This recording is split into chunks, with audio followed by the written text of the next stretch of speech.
बोलिए सत्यनारायण भगवान की जय। श्री लक्ष्मी नारायण भगवान की, उमापति महादेव की जय। श्रीमन्नारायण नारायण नारायण, श्रीमन्नारायण नारायण नारायण, लक्ष्मी नारायण नारायण नारायण, लक्ष्मी नारायण नारायण नारायण, श्रीमन्नारायण। बोलो नारायण श्रीमन्नारायण नारायण, भज मन नारायण नारायण नारायण, भज मन नारायण नारायण नारायण, लक्ष्मी नारायण नारायण नारायण, श्रीमन्नारायण नारायण नारायण। कथा प्रारंभ होते हैं, सुनिए वीर हनुमान रामा, सुनिए वीर हनुमान। श्री राम लक्ष्मण जानकी सदा करो कल्याण, सियावर राम जय जय राम, मेरे प्रभु राम जय जय राम। गरुड़ आए बैकुंठ से, श्री शंभु आए कैलाश रामा, शंभु आए कैलाश। देवता आए स्वर्ग से, राम मिलन की आस, सियावर राम जय जय राम, मेरे प्रभु राम जय जय राम। नारायण नमस्कृत्य नरं चैव नरोत्तमं, देवी सरस्वती व्यासं ततो जयमुदीरयेत्। मंगलम भगवान विष्णु मंगलम गरुड़ध्वज, मंगलम पुंडरीकाक्ष, मंगलाय तन्नो हरि। बोलिए सत्यनारायण भगवान की जय। श्री लक्ष्मी नारायण भगवान की जय। श्री सत्यनारायण व्रत, वैसे इस कथा को पूर्णिमा का व्रत भी कहा जाता है, कि पूर्णिमा का व्रत रखा जाता है तो श्री सत्यनारायण भगवान जी की इस अमृतमयी कथा को श्रवण किया जाता है। लेकिन यदि हम कथा पढ़ेंगे तो भगवान जी पहले अध्याय में ही कहते हैं, जो नारद जी ने पूछा है कि कब करना चाहिए, तो उन्होंने कहा किसी भी दिन, किसी भी दिन, किसी भी समय। जैसे हमें जब भूख लगती है हम भोजन ग्रहण करते हैं, हमें कहीं जाना पड़ता है तो अकस्मात चले जाते हैं। ऐसे ही जब मन में श्रद्धा आए, जब मन में भाव जागृत हो, क्योंकि भाव बिना तो बाजार से वस्तु भी नहीं मिलती, तो बिना भाव के प्रभु कैसे मिल जाएंगे। तो यहाँ जो प्रभु के प्रति भाव है वो हमारे मन के भाव, कि हमने अपने आप को नारायण जी के चरणों में समर्पित करना है। तो कथा श्रवण करते हुए आइए प्रभु के नाम का चिंतन करें। पहला अध्याय। एक समय नैमिषारण्य, प्रभु की कृपा हुई, 6-7 महीने पहले जाने का सौभाग्य प्राप्त हुआ। सीतापुर के पास 40 किलोमीटर की दूरी पर नैमिषारण्य, वहां पर शौनक आदि 88,000 ऋषियों ने श्री सूत जी से पूछा, हे प्रभु जी, इस कलयुग में वेद विद्या रहित मनुष्यों को प्रभु की भक्ति किस प्रकार मिलेगी, उनका उद्धार कैसे होगा। तो सभी शास्त्रों के ज्ञाता था, जिन्होंने रामायण भी पढ़ी, जिन्होंने भागवत भी पढ़ी, जिन्होंने स्कंद पुराण भी पढ़ा, विष्णु पुराण पढ़ा, शिव पुराण पढ़ा, देवी भागवत पढ़ी, अनेक ग्रंथों का जिन्हें अध्ययन है, उन श्री सूत जी ने उन ऋषियों से कहा कि एक समय नारद जी अनेक लोकों में भ्रमण करते हुए इस धरती लोक पर आए। धरती लोक पर क्या देखा कि मनुष्य अपने कर्मों द्वारा दुखी हो रहा था। कर्मों द्वारा दुखी कैसे? अब बच्चा पेपर देने गया, पेपर दे रहे हैं सभी बच्चे, एक बच्चा तुरंत लिखे जा रहा है, लिखे जा रहा है, लिखे जा रहा है, वहीं दूसरा बच्चा जो है उसका फेस देख रहा है, उसका चेहरा देख रहा है, ये कैसे लिख रहा है। वो बच्चा पढ़ के गया है इसलिए लिखे जा रहा है, वो बच्चा याद करके गया है, पूरी तैयारी के साथ गया है, इसलिए उसे पेपर में कोई परेशानी नहीं, वो कह रहा है पेपर बहुत अच्छा आया है, इजी आया। वहीं दूसरा बच्चा जो पढ़ के नहीं गया वो कह रहा है पेपर बड़ा टफ है। ऐसे ही हम जब कुछ अध्ययन ही नहीं करेंगे, कुछ पूजन नहीं करेंगे, कुछ जप नहीं करेंगे, कुछ तप नहीं करेंगे, तो हमारा उद्धार नहीं है। दूसरी बात, यदि कोई अहित कर रहा है हमारे धर्म के प्रति, तो ये मत सोचो कि नारायण जी आएंगे। वो तो यदा यदा ही धर्म से लिख दिया, कब आएंगे? जब संवत 5000 कुछ चल रहा होगा तब आएंगे। और अभी तो संवत 2080 81 82 हो रहे हैं ना, अभी तो बहुत समय है। शिव जी के हाथ में त्रिशूल है, नारायण जी के हाथ में चक्र है, श्री राम जी के हाथ में धनुष बाण है ना। और कृष्ण भगवान जी भी जब जब समय आता था सुदर्शन चक्र धारण कर लेते थे। अर्थात आप ज्ञान भी रखिए, वेद शास्त्र भी रखिए, और साथ ही साथ कुछ न कुछ अस्त्र शस्त्र भी रख लीजिए, नहीं तो बांग्लादेश आप देख लीजिए। हाँ, धर्म के प्रति जो है ना इतना जागरूक होना चाहिए कि हम देखिए भगवान जी हमारी रक्षा करेंगे, लेकिन वो साथ साथ ये भी बता रहे हैं कि समय परिस्थिति के अनुसार अपने पास शस्त्र भी जरूर रखिए कि विपदा आए तो कम से कम कल्याण करने के लिए कुछ तो हो। बोली सत्यनारायण भगवान की। अनेक लोगों में भ्रमण करते हुए जब नारद जी आए, देखा कर्मों द्वारा मनुष्य दुखी हो रहा है, तो उन्होंने मन में विचार किया कि कोई ऐसा उपाय करूं जिसके द्वारा इनका दुख दूर हो। तो दुख को दूर करने वाले कौन है? श्री नारायण भगवान जी। तो प्रभु के नाम का भजन सिमरन करते हुए प्रभु के दरबार जा रहे हैं। नारायण नारायण भज मन नारायण नारायण नारायण, बोलो नारायण श्रीमन नारायण नारायण नारायण श्रीमन नारायण नारायण नारायण श्रीमन नारायण नारायण नारायण भज मन नारायण नारायण नारायण, जप लो नारायण नारायण श्रीमन नारायण नारायण। बोलिए सत्यनारायण भगवान की जय। इस तरह प्रभु के नाम का सिमरन करते हुए देव ऋषि नारद जी जो है वो वैकुंठ लोक पहुंचे। श्री नारायण जी के दरबार में वहां शंख चक्र गदा पद्म को धारण किए हुए श्री नारायण जी के चरणों में स्तुति की, प्रणाम किया। आप अत्यंत शक्ति से संपन्न हैं, मन और वाणी भी आपका पार नहीं पा सकती। आपका ना आदि है, ना मध्य है, ना अंत, अर्थात कि आपका भी इस धरती पर आए कोई नहीं जानता। आपका जन्म क्या है कोई नहीं जानता। सृष्टि का नाश हो जाता है, उसके बाद आपका क्या हुआ ये भी कोई नहीं जानता। निर्गुण स्वरूप, सृष्टि के आदिभूत, भक्तों के दुख को दूर करने वाले हे नारायण, आप मेरा नमस्कार स्वीकार करें। जब नारद जी ने प्रभु की स्तुति की तो नारायण जी ने कहा, कहिए मुनिवर किस कार्य हेतु आपका आगमन हुआ, कैसे आए?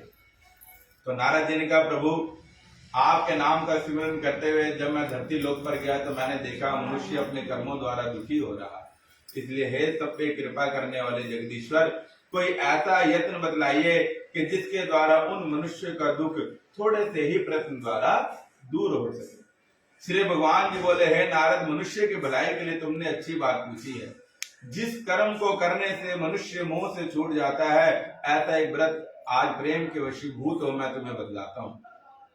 बहुत पुण्य देने वाला, स्वर्ग और मृत्यु लोक दोनों में दुर्लभ यह उत्तम व्रत, जिसका नाम है श्री सत्यनारायण व्रत। जो कोई मनुष्य इस व्रत को विधि पूर्वक करेगा, उस मनुष्य के सारे मनोरथ परिपूर्ण होंगे। श्री भगवान जी के वचनों को सुनकर के नारद जी बोले, उस व्रत का फल क्या होगा? उस व्रत का विधान क्या है? व्रत करना किस दिन है? व्रत में आपको भोग क्या लगाना है? विस्तार से मुझसे कहिए। श्री भगवान जी बोले, दुख शोक बाधा को दूर करने वाला, धन धान्य संपन्नता बढ़ाने वाला, सौभाग्य और संतान देने वाला यह व्रत सभी स्थानों पर विजयी करने वाला है। भक्ति और श्रद्धा के साथ किसी भी दिन, जैसे मैंने पहले बताया कि भक्ति और श्रद्धा के साथ किसी भी दिन मनुष्य धर्म परायण होकर के श्री नारायण जी के चरणों का पूजन करे, प्रभु को भोग लगाए, भाई बंधुओं को आमंत्रित करे, उन्हें भी यज्ञ पूर्ण होने के बाद जल आहार, फल आहार या भोज्य पदार्थ जो जो बनाया है वो सब उन्हें ग्रहण कराए। भक्ति भाव से सर्वप्रथम केले के फल प्रभु को समर्पित करें। केले के फल, केले के पत्ते, चूरमा, पंचामृत ये सब भगवान जी को भोग लगाएं। सब कुछ प्रभु को समर्पित करके फिर भाई बंधुओं के साथ उस प्रसाद को ग्रहण करें, प्रभु के नाम का स्मरण करें, प्रभु के नाम का चिंतन करें। इस तरह जो कोई मनुष्य इस व्रत को परिपूर्ण करता है, श्री भगवान जी कहते हैं उस मनुष्य के सभी मनोरथ निश्चय ही परिपूर्ण होते हैं। और विशेषकर कली काल में यही भूमि पर मोक्ष का सरल उपाय है। बोलिए सत्यनारायण भगवान की जय। हरे राम राम राम हरे हरे, हरे राम राम राम हरे हरे, हरे कृष्ण कृष्ण कृष्ण हरे हरे, हरे कृष्ण कृष्ण कृष्ण हरे हरे। बोलिए सत्यनारायण भगवान की। ये सारा वृतांत पहले अध्याय में सूत जी ने सभी ऋषियों को बताया। दूसरे अध्याय में सूत जी से उन्होंने पूछा तो सूत जी कहने लगे कि जिन्होंने इस व्रत को किया, मैं अब आपको उनकी सारी डिटेल बतलाता हूँ कि किसने व्रत को किया है ना। हम कोई भी प्रोडक्ट लेते हैं या लेने जाते हैं तो पहले पूछते हैं भैया किसी ने लिया है ये, तो वो बतलाता है हाँ जी वो ले गया, ये ले गया है, ये ले गया है। तो हम कहते चलो पहले हम ना उधर देख लेते हैं, अगर अच्छा लगेगा तो हम भी लेंगे। तो इस तरह जो है ये वृतांत सूत जी ने बतलाया है कि सुंदर काशीपुरी नगरी में एक पंडित जी थे, निर्धन थे, घर घर जाकर के भिक्षा मांगते थे। जो अन्न प्राप्त होता था उसी से घर में ब्राह्मणों से प्रेम करने वाले श्री नारायण जी ने एक बूढ़े ब्राह्मण का रूप धारण करके उन पंडित जी के पास जाकर के पूछा कि आप नित्य प्रतिदिन दुखी होकर के धरती पर क्यों भ्रमण कर रहे हैं। तो पंडित जी ने कहा महाराज धन के लिए, परिवार के भरण पोषण के लिए मैं धरती पर घर घर जाकर के भिक्षा मांगता हूँ। अब यदि आपके पास कोई उपाय हो तो मुझे बतलाइए। तो भगवान जी ने कहा कि आप सत्यनारायण जी का व्रत करें, उस व्रत के प्रभाव से आपके घर में सुख समृद्धि खुशहाली आएगी। ये ना सोचें कि हमने एक लोटा शिव पर चढ़ा दिया और कृपा आ जाएगी। केवल एक पन्ना पढ़ने से तो नहीं पेपर में पास हो जाएंगे ना। हो सकता है कि हमें कितना याद करना। अब कई बार हम उपाय बतलाते हैं, ब्राह्मण हैं, संत हैं, ऋषिगण हैं, फेसबुक यूट्यूब पे बहुत एस्ट्रोलॉजर हैं ना, ज्योतिषाचार्य बता रहे हैं कि सावन में ये करें, भादों में ये करें, कार्तिक का महीना आएगा तो ये करें, लक्ष्मी जी आएंगी, धन संपदा सुख। अब आदमी सोचता है कि एक लोटा पुराने सावन पे जल चढ़ा दिए, भोलेनाथ के लिए कृपा तो हुई नहीं, मुझे कहीं धन का भरा हुआ कटोरा तो मिला नहीं है ना, कहीं कोई पात्र तो मिला नहीं, कोई लॉटरी तो लगी नहीं। कई बार हमारे कर्म जो है ना बहुत गहरे होते हैं। अब जैसे प्लॉट है ये खाली है ना, अब इसमें जब तक पूरी की पूरी प्लॉट मिट्टी से नहीं भरेंगे तब तो उसका लेवल थोड़ा बराबर आएगा। तो एक ट्राली आने से तो कुछ होगा नहीं, कई ट्रालियां डालनी पड़ेंगी, कई डंपर डलेंगे, तब कहीं जाकर के वो खेत का लेवल जो है सड़क के लेवल पर आएगा। ऐसे यदि हम निरंतर प्रभु के नाम का भजन सिमरन चिंतन करते रहेंगे तो हमारा मन निर्मल होता चला जाएगा। मन निर्मल होगा तो प्रभु की कृपा स्वतः ही आने लगेगी। और जब हमने पहला लोटा चढ़ाया है तो वो भी प्रभु की कृपा से ही चढ़ाया है, बिना उनकी आज्ञा के नहीं। जब तक आप दरवाजा नहीं खोलेंगे कोई आपके घर आ सकता है? कोई नहीं आ सकता। ऐसे ही भोलेनाथ, नारायण जी, देवी माँ जब तक हमें स्वयं अपने दरबार नहीं बुलाती, उनकी मर्जी के बिना हम भी नहीं जा सकते। तो जो पहला लोटा चढ़ा है वो भी नारायण जी ने, भोलेनाथ जी ने आप हम पे कृपा की। बोली सत्यनारायण भगवान की। तो पंडित जी ने कहा कि आप एक कर्म कीजिए कि आप सत्यनारायण जी का व्रत कीजिए, उस व्रत के प्रभाव से ही आपका कल्याण होना लग जाएगा। उन्होंने कहा व्रत करना कैसे होता है, व्रत का भाव कैसे है, क्या क्या क्रिया करनी होगी। तो पंडित जी को वही सारी डिटेल बतलाई। केले के फल लीजिएगा, प्रभु के लिए चूरमा बनाइएगा, पंचामृत बनाइएगा, सब प्रभु को भोग लगाइए, भाई बंधुओं में वो चीज समर्पित कीजिए, उसके द्वारा आपका कल्याण। अब पंडित जी ने संकल्प ले लिया कि मुझे जो पंडित जी ने डिटेल बताई है ना, मेरे सीनियर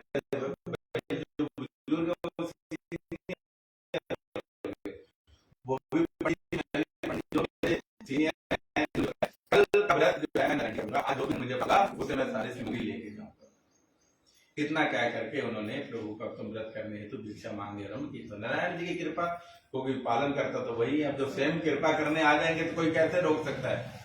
तो उस दिन उन्हें धन भिक्षा में अत्यधिक मिला, सारी सामग्री लेकर के वो घर आए, पंडित जी को बुलाया,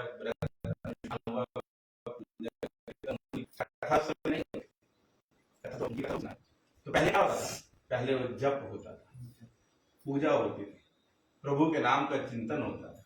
कथाएं तो बाद में श्रवण की जा रही है ना, कि इस व्रत को करने से ये होता है, इस व्रत को करने से ये होता है, इसने इस व्रत को किया। लेकिन जब कथाएं नहीं होती थी तब क्या होता था, तब उनके नाम का चिंतन, ओम नमो भगवते वासुदेवाय, ओम नमो नारायण। हरियाली तीज का पर्व भी 2 दिन पूर्व निकला है ना, देवियों ने श्रृंगार किया होगा, सजे धजे होंगे, है ना। करवा चौथ के व्रत भी आएंगे, खूब सजेंगे धजेंगे, लेकिन चिंतन कोई नहीं करता। सजना तो है, सजना भी चाहिए, सौभाग्यवती स्त्रियां सही सजिए, आप ही के लिए सारा श्रृंगार है, लेकिन जो चिंतन करना है, प्रभु के नाम का भजन सिमरन करना, वो कौन करेगा, वो भी आप ही करेंगे, तभी तो कृपा आएगी। भोजन सामने पड़ा होने से भूख तो नहीं मिटेगी, कि मिट जाएगी। हाँ जी, आपसे क्या रहा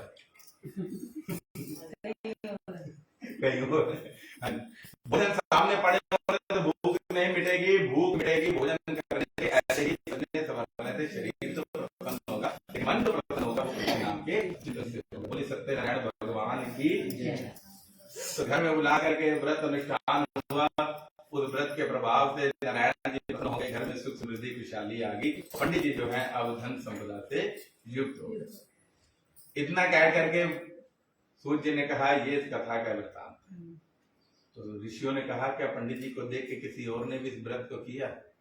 तो सूर्य जी कहने लगे अब मैं आपको सारे उन भक्तों की जानकारी दूंगा, वृत्तांत सुनाऊंगा जिन्होंने नारायण जी के इस व्रत को किया। एक दिन पंडित जी, जैसे आज हम अपने घर में कथा कीर्तन कर रहे हैं, ऐसे पंडित जी भी अपने घर में कथा कीर्तन कर रहे थे। तो एक लकड़ी बेचने वाला आया, लकड़हारा। तो आज तो पानी की बोतलें मार्केट में मिल जाती हैं, पहले ऐसे साधन होते नहीं थे। प्यास लगी थी, देखा पंडित जी का घर है, चलो जल पी लेते। लकड़ियां बाहर रखी, अंदर गया तो क्या देखा, प्रभु के नाम का सिमरन हो रहा है, पूजन हो रहा है। तो वो भी जैसे आप सभी बैठे हैं वो भी बैठ गया, पूजा परिपूर्ण हुई, प्रसाद वितरण हो रहा था। तो उन्होंने पंडित जी से पूछा आज किस चीज की कथा है? तो उन्होंने कहा मेरे घर में पहले कुछ भी नहीं था और आज जो कुछ है सब इस कथा की कृपा से, इस व्रत के माध्यम से। तो उन्होंने कहा कि आप मुझे भी सारा वृत्तांत बतला दीजिए। लकड़हारे ने सारा वृत्तांत जाना और किसी से कहा नहीं, और अपने मन में संकल्प किया कि आज जो लकड़ियां बेचने पर धन प्राप्त होगा उसी से ही मैं प्रभु का उत्तम व्रत करूँ। तो जब लकड़ी बेचने गया तो किसी अच्छी कॉलोनी में आ गई, हमारी कॉलोनी में ही आ गई। सारे धनवान रहते थे, बड़ी बड़ी कोठियों वाले रहते थे, है ना। तो लकड़ियां जो है उसको पहले के अपेक्षा 4 गुना ज्यादा मिल गई, जैसे प्लॉट के रेट बढ़ते जा रहे हैं, है ना।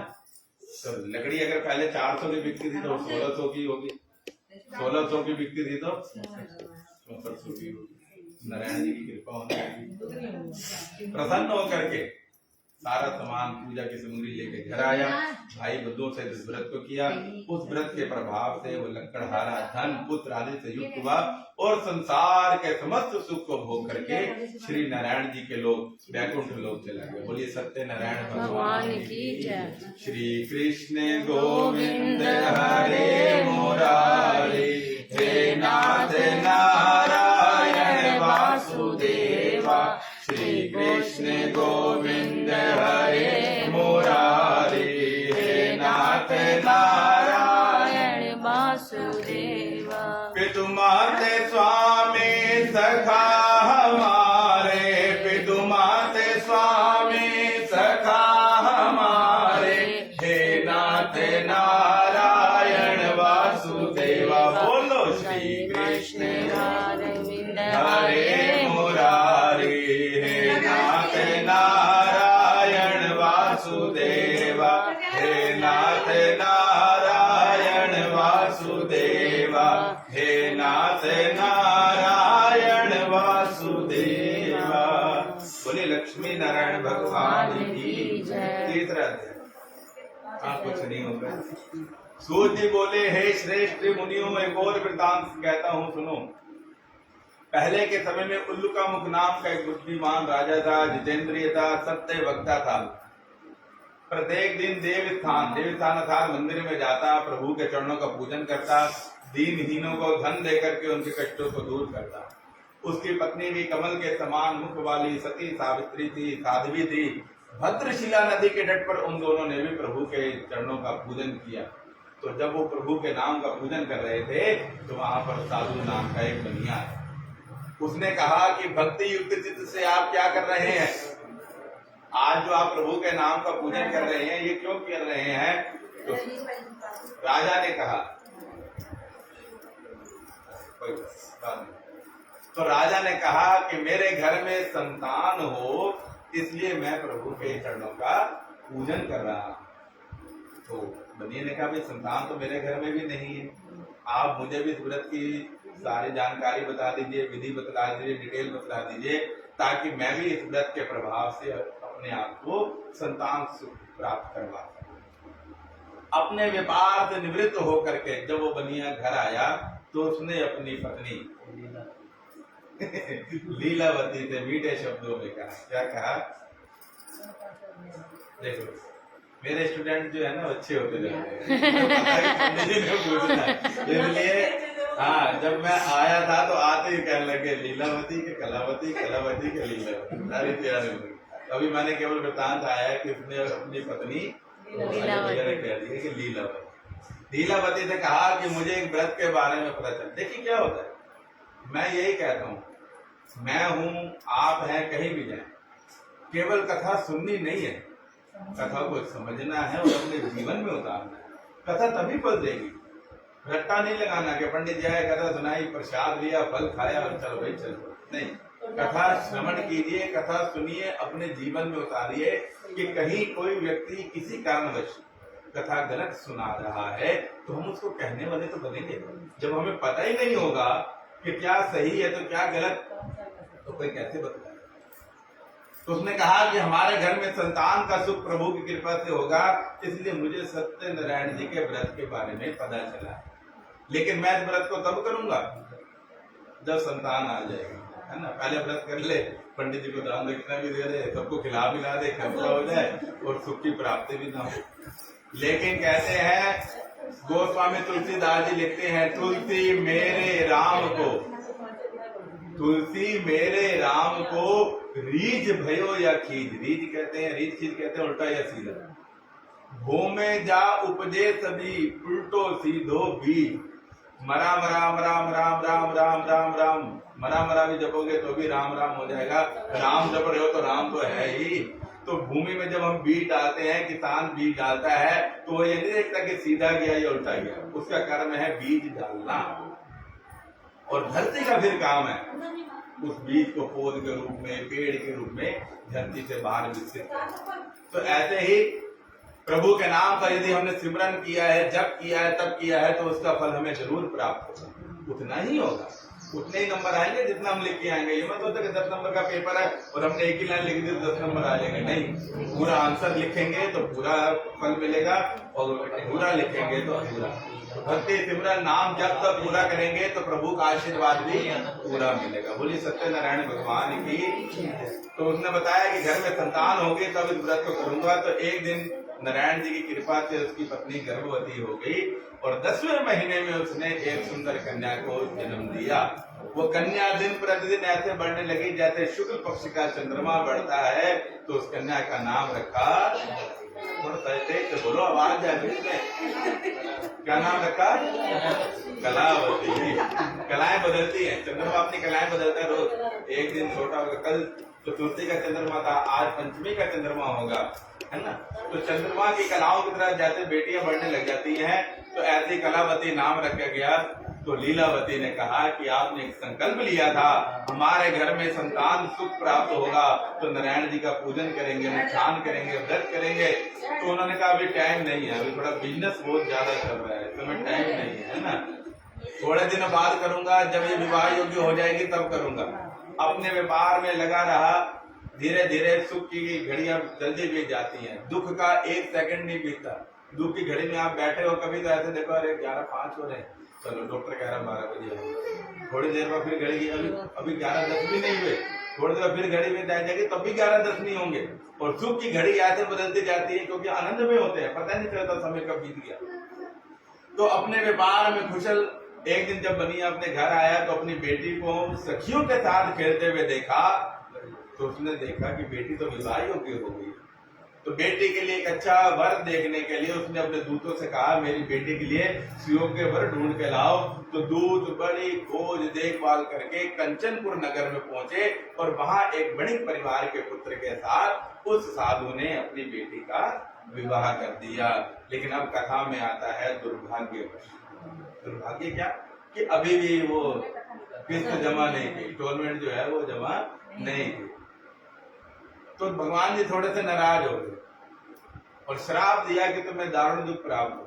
अब उन ससुर जी ने क्या किया कि अपने दामाद जी को भी अपने साथ ही बिजनेस में लगा दिया, अपने साथ व्यापार में लगा लिया और दोनों जो है ससुर जमाई राजा चंद्रकेतु के राज्य में व्यापार करने लगे। एक दिन एक चोर प्रभु की माया से प्रेरित होकर के राजा का धन चुरा करके भागा। सैनिक पीछे लगे, चोर ने भयभीत होकर के वो सारा धन वहां रख दिया जहां पर ससुर और जमाई ठहरे हुए थे। चोरों सिपाहियों ने आकर के देखा धन तो राजकोष का है, उस सारे धन को एकत्रित किया, उन दोनों को बंदी बनाया और बंदी बना करके राजा के पास जाकर के कहा कि 2 चोर हमने पकड़े हैं, महाराज आज्ञा दीजिए। राजा ने कहा इनको कठोर कारागार में डाल दो और इनके पास जितना भी धन मिला है वो सारा धन भी राजकोष में जमा करना। केवल उन्हें ही दुख नहीं हुआ, अगर हल्की सी उंगली में दर्द हो तो केवल उंगली में ही दर्द नहीं होता, पूरे शरीर में दर्द रहता है। परिवार के एक सदस्य को कोई परेशानी होती है तो केवल उस सदस्य को नहीं है, उसके द्वारा पूरा परिवार चिंतित रहता है, परेशान रहता है। तो ऐसे ही वो तो वहां पकड़े गए है ना, ससुर और जमाई तो राजा चंद्रकेतु के राज्य में फंसे। लेकिन इधर उसकी पत्नी भी घर पर बहुत दुखी हुई, बेटी भी बहुत दुखी हुई और घर में जितना भी धन था, अन्न था, वो सब जो है चोर चुरा करके ले गए। शारीरिक पीड़ा से केवल आदमी का शरीर टूटता है और मानसिक पीड़ा से आदमी भी टूटता है, शरीर भी टूटता है, कमजोर होने लगता है। तो शारीरिक और मानसिक पीड़ा से दुखी होकर के उसकी बेटी कौन, कलावती, एक पंडित जी के घर गई। जाते हैं पंडित जी बताओ कुछ उपाय बताओ, पहले सब कुछ घर में धन संपदा अच्छी थी लेकिन अचानक घर में विपदा आ गई है। तो जब वो पंडित जी के घर पहुंची तो वहां पर प्रभु के नाम का जब सब पूजा अनुष्ठान हो रहे थे, कथा कीर्तन हो रहा था।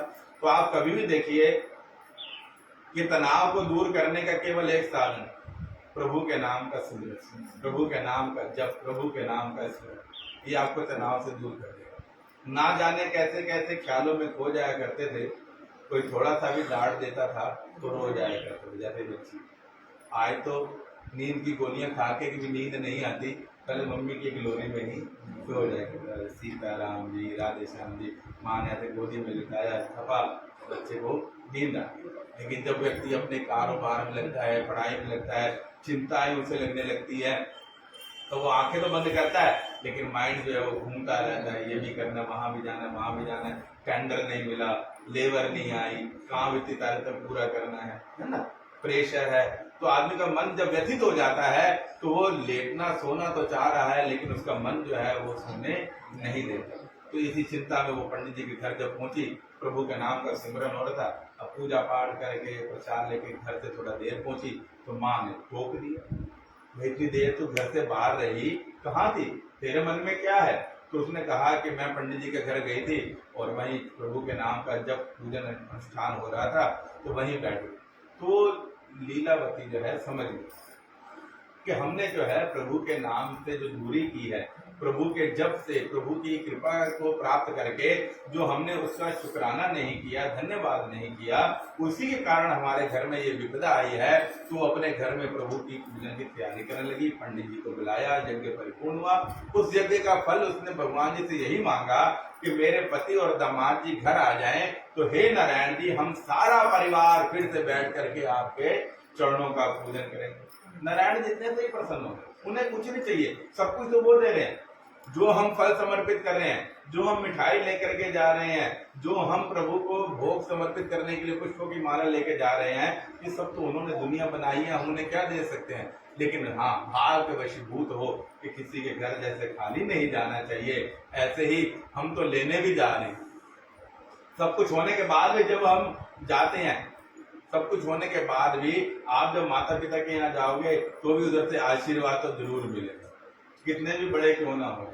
तो ऐसे ही जब भी हम प्रभु के दरबार जाएंगे तो वहां से कुछ ना कुछ तो जरूर मिलेगा, उनका आशीर्वाद जरूर मिलेगा।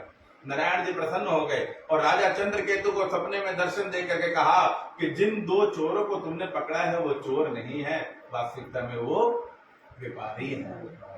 वो दोनों बणिक जो है चोर नहीं है, इसलिए तुम उन्हें प्रातः काल ही छोड़ दो, जो धन उनसे लिया है वो भी वापस कर दो, नहीं तो मैं तेरा राज्य सब कुछ नष्ट कर दूंगा। सपना तो भयभीत भी कर देता है, सपना प्रसन्न भी कर देता है। सपने में सोना चांदी हीरे मोती दिखते हैं तो मन प्रसन्न हो जाता है, सपने में नागराज दिखने लग जाए तो पंडित जी नाग दिख रहे हैं पंडित जी सपना ऐसा आ रहा है, सपना सोना चांदी कोई नहीं बताता कि पंडित सपने में सोने दिखे हैं, चांदी दिखा है, धन दिखा है।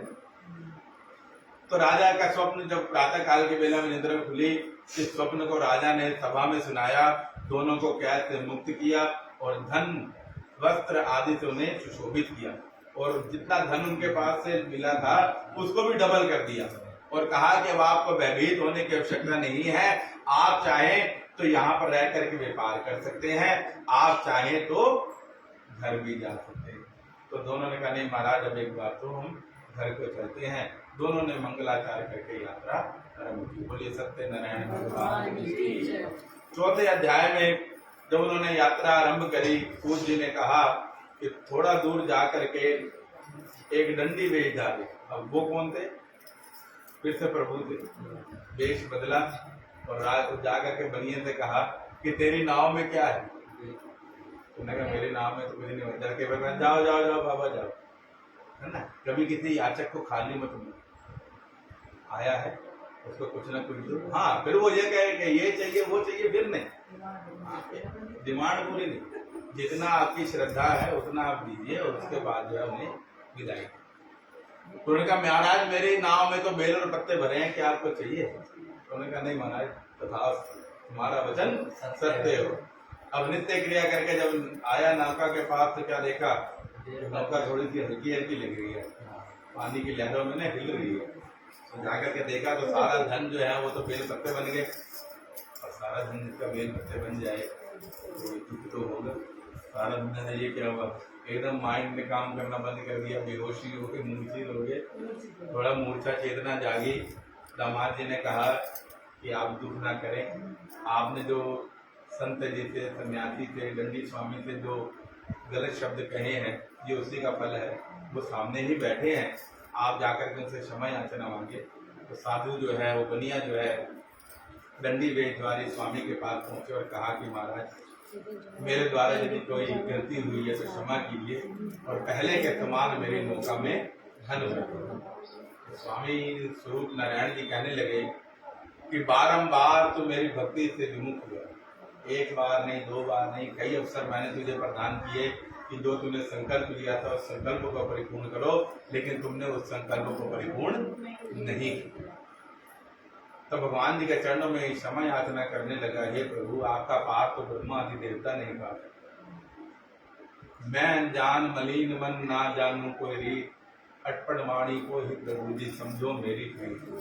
मैं नहीं जानता, मैं तो अबोध हूँ, लेकिन आप मुझ पे ये कृपा कीजिए पहले के समान मेरी नौका में धन भर दीजिए, मैं अपनी समर्थ अनुसार आपका पूजन करूँ। हम वस्त्र कैसे लेते हैं? अपनी पॉकेट अनुसार। वैसे तो नहीं लेते, सभी ले रहे हैं, किसी के पास ज्यादा भी है, किसी के पास कम भी है ना।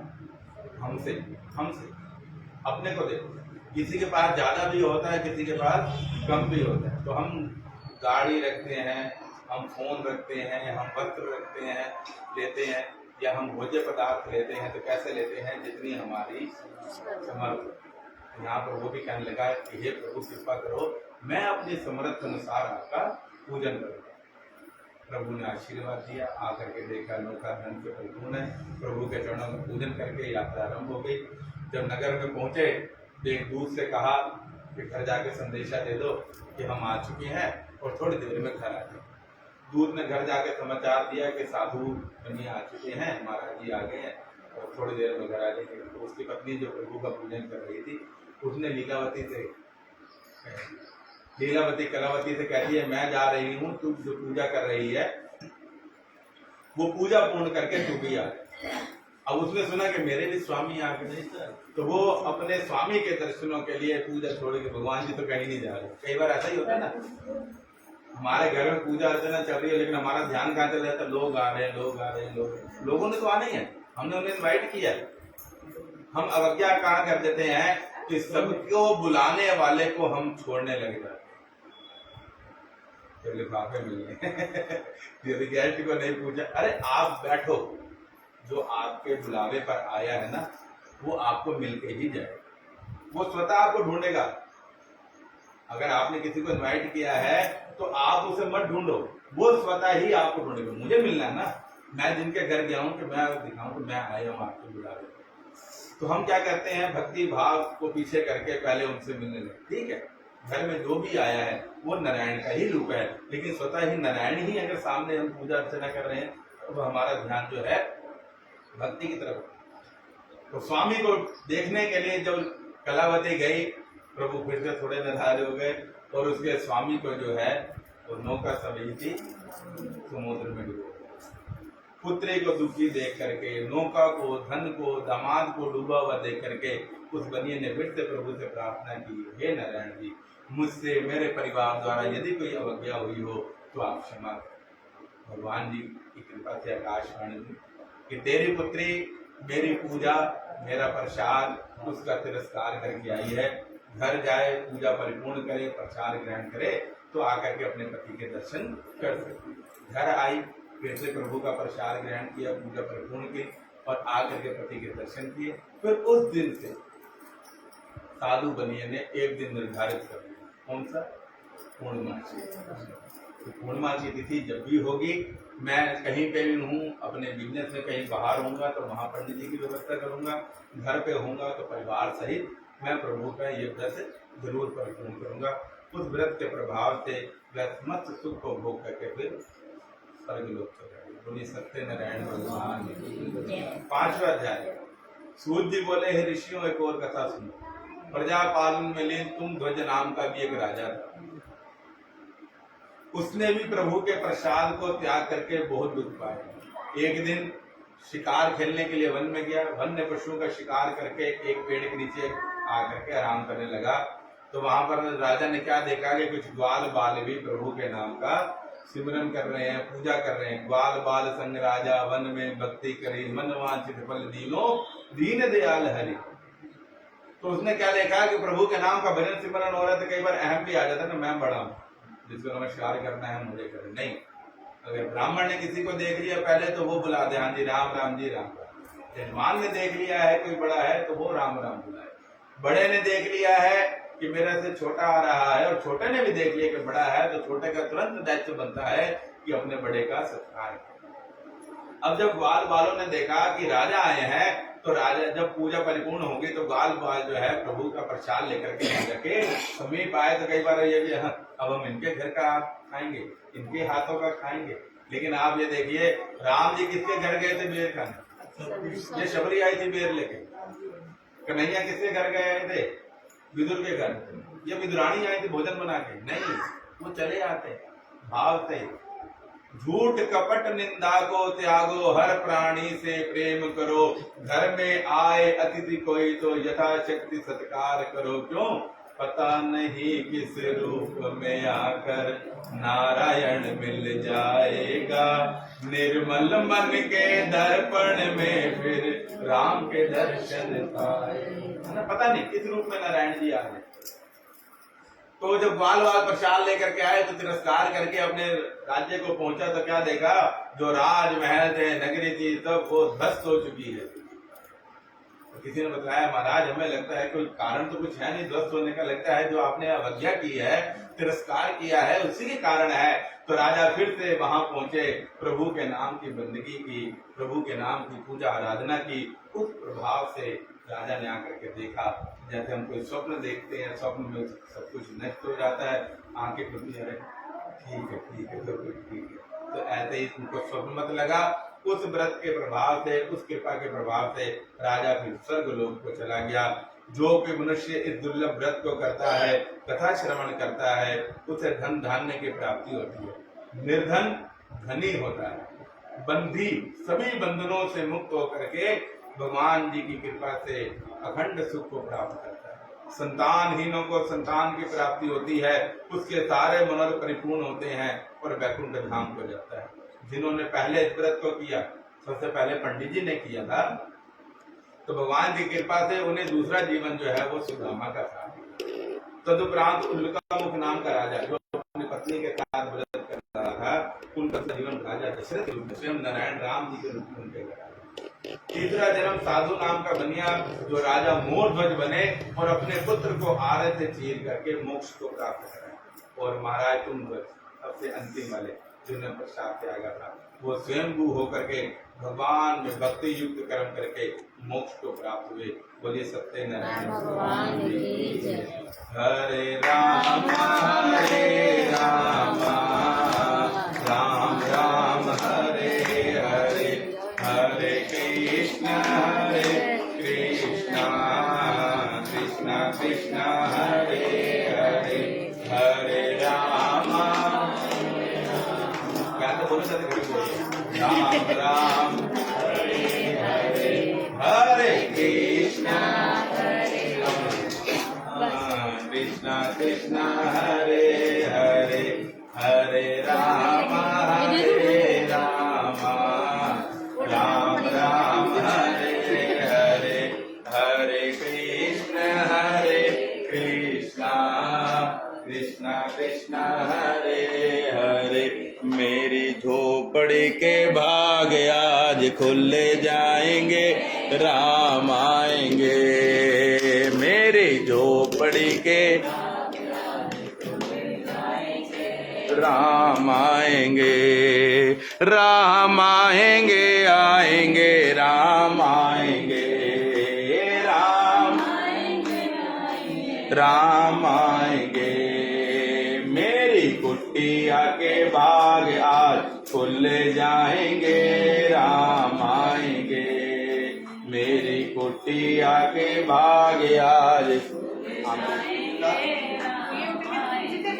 राम आएंगे तो अंगना सजाऊंगी, राम आएंगे तो